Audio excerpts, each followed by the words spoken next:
Buenos días a todos. Hoy sábado 6 de abril del año 2019 preparé brevemente un tema sobre el auto de vinculación a proceso y la no vinculación para mis alumnos de la División de Educación a Distancia de la materia de Derecho Procesal Penal de la facultad impartida por su servidor en la Facultad de Derecho de la Universidad Nacional Autónoma de México.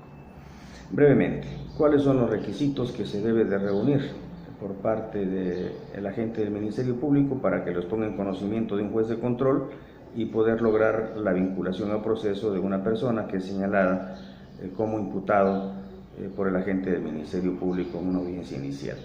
Bien, el primer requisito, según el artículo 316 del Código Nacional de Procedimientos Penales, es que se haya formulado la imputación.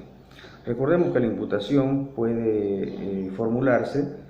tratándose de un ejercicio de la acción penal ministerial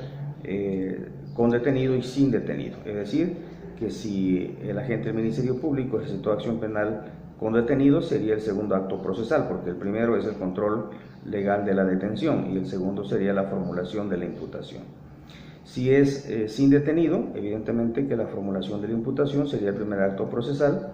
puesto que el agente del Ministerio Público le ha solicitado al juez de control mediante citatorio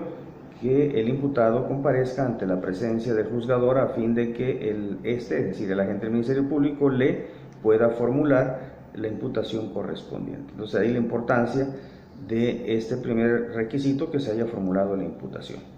El segundo requisito es que se haya otorgado al imputado la oportunidad de declarar. Evidentemente que una vez que el imputado, estando presente su defensor, ha tenido conocimiento de los hechos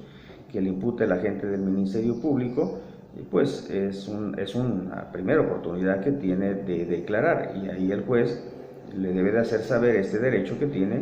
de contestar la formulación de la imputación, o en su defecto nada más acogerse al derecho de hacer observaciones sobre dicha o imprecisiones que haya cometido el agente del Ministerio Público sobre la formulación de la imputación. Entonces, el segundo requisito es que se haya otorgado al imputado la oportunidad de declarar. El tercer requisito sería que de los antecedentes de la investigación expuestos por el Ministerio Público frente al juez de control se desprendan datos de prueba que se establezca que se haya cometido un hecho que la ley señala como delito. Esto es acreditar la existencia del hecho mismo a fin de poder ver que no se trata de un hecho nada más contemplado o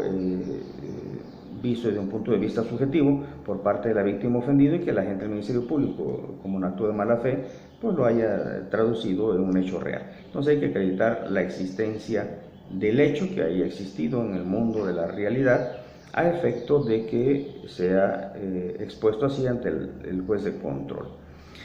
Además, deberá acreditarse que existe la probabilidad de que el imputado lo haya cometido personalmente, o en su defecto lo haya participado en la comisión de ese hecho que la ley señala como delito. Ya hablaremos en su oportunidad sobre las diversas formas que puede participar el imputado. Nada más las refiero brevemente. Puede haberlo cometido a título de autor, a título de coautor también, o bien haber participado como cómplice, como encubridor u otra figura jurídica, como autor mediato, es decir, utilizar a un tercero para la comisión de un evento delictivo, utilizarlo como una herramienta o como un instrumento de la comisión del hecho que la ley señala como delito. Además, se va a atender, dice el legislador, de que obran datos que establecen que se ha cometido ese hecho que la ley señala como delito cuando existan indicios razonables que así permitan suponerlo, es decir, mediante un proceso lógico, racional,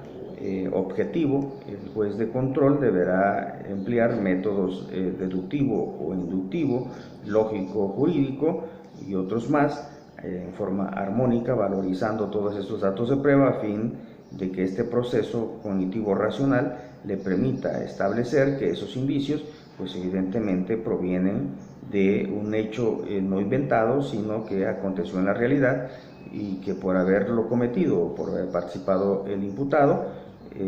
se reúne este tercer requisito. Y el cuarto requisito sería que no se actualice una causa de exclusión de la extinción de la acción penal o excluyente del delito. Podríamos tener evidentemente una exclusión del delito o bien una causa de extinción de la acción penal. A manera de ejemplo lo pongo cuando está prescrito el hecho que la ley señala como delito, es decir, que por el simple transcurso del tiempo ya no es posible que el agente del Ministerio Público persiga mediante el ejercicio de la acción penal la sanción del Estado en contra del imputado. Hay un término programable en el Código Penal Federal que es dividir entre el máximo y el mínimo de la punibilidad establecido por es decir, por el legislador, para determinar la media aritmética y así pronunciarse sobre la prescripción del ejercicio de la acción penal, salvo cuando existe concurso de delitos en la que por reglas del mismo Código Penal Federal se atiende evidentemente al delito que contiene la mayor punibilidad y sobre ello descansa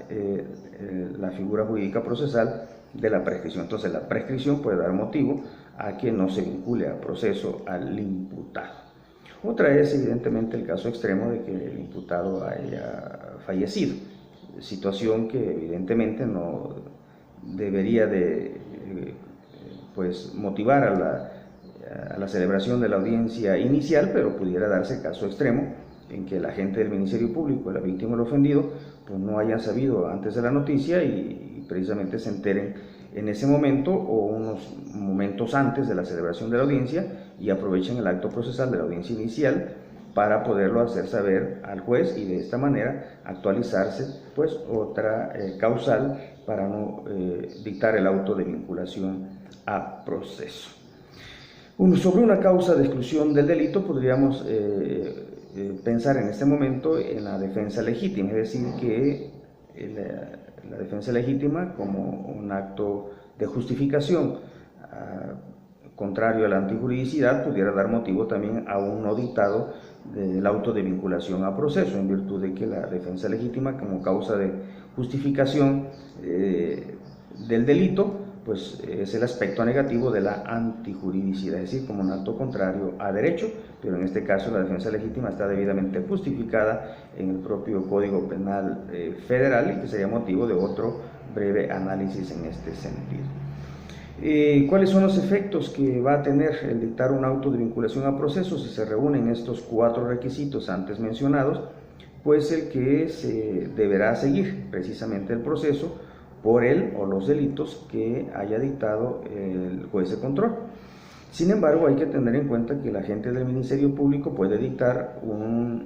clasificar un hecho que la ley señala como delito de una forma determinada y en el auto de vinculación al proceso el juez de control puede hacer una reclasificación. Es el momento en que el juez precisamente puede hacer una reclasificación y yo me atrevería a decir a título doctrinario evidentemente y a título particular en consecuencia de que es el único acto en que el juez de control tiene oportunidad de hacer una reclasificación exacta del delito por el cual se va a seguir un proceso en caso de que se decida dictar auto de vinculación a proceso. Es muy importante también mencionar que en el auto de vinculación a proceso se deben de determinar más bien las formas anticipadas de determinación del proceso, la apertura a juicio o el sobreseimiento, que serían una de las consecuencias o efectos del dictado del auto de vinculación a proceso. En caso de que no se reúna alguno de los cuatro requisitos antes mencionados, el juez de control dictará un auto, evidentemente, de no vinculación a proceso al imputado y por lo tanto ordenará su inmediata libertad, para lo cual va a revocar todas las providencias, como podrían ser las medidas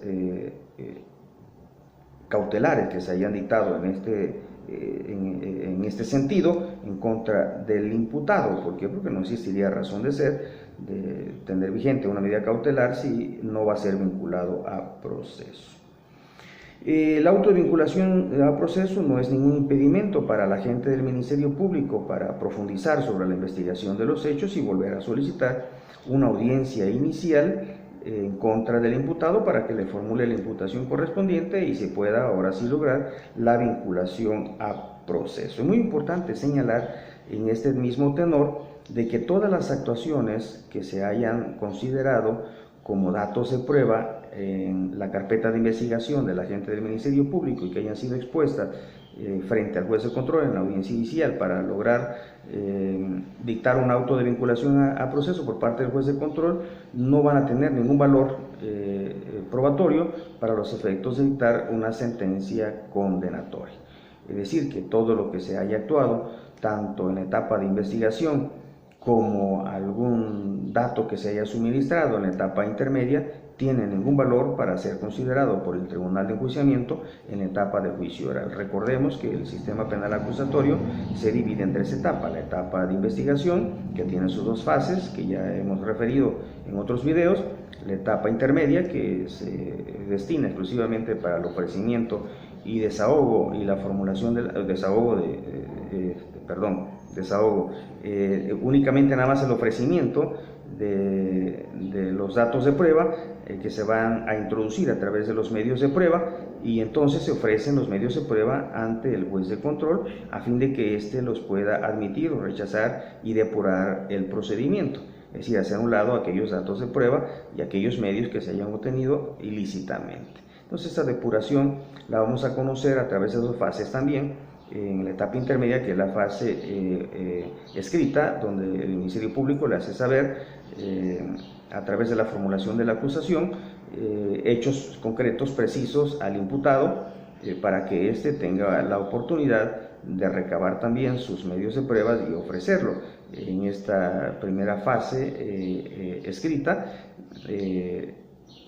se empieza a realizar lo que conocemos como descubrimiento probatorio, es decir, tanto el Ministerio Público le hace saber cuáles son los medios de prueba con los que cuenta, como el imputado también tiene obligación de hacerle saber al Ministerio Público con qué medios de cuenta pretende acreditar los hechos correspondientes. Pero eso lo va a ponderar el juez de control en la segunda fase, que sería la fase de la etapa intermedia denominada oral. Es decir, en la audiencia oral de la etapa intermedia es donde se va a determinar cuáles son los medios de pruebas que se le admiten a la gente del Ministerio Público, asimismo a la defensa,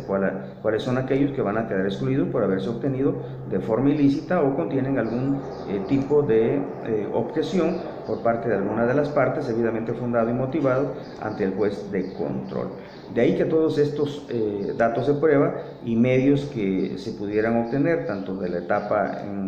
inicial como de investigación, evidentemente, como en la etapa intermedia, no tengan ningún valor frente al Tribunal de Enjuiciamiento, en virtud de que se tienen que desahogar esos medios de prueba que le fueron admitidos a las partes en la etapa intermedia ante el Tribunal de Enjuiciamiento en la etapa de juicio oral. Es decir, el Tribunal de Enjuiciamiento, constituido ya sea por una sola persona, por un solo juez, en el procedimiento penal federal, o en su defecto en el fuero común que se estructura el Tribunal de Enjuiciamiento frente a 3 jueces, y estos le dan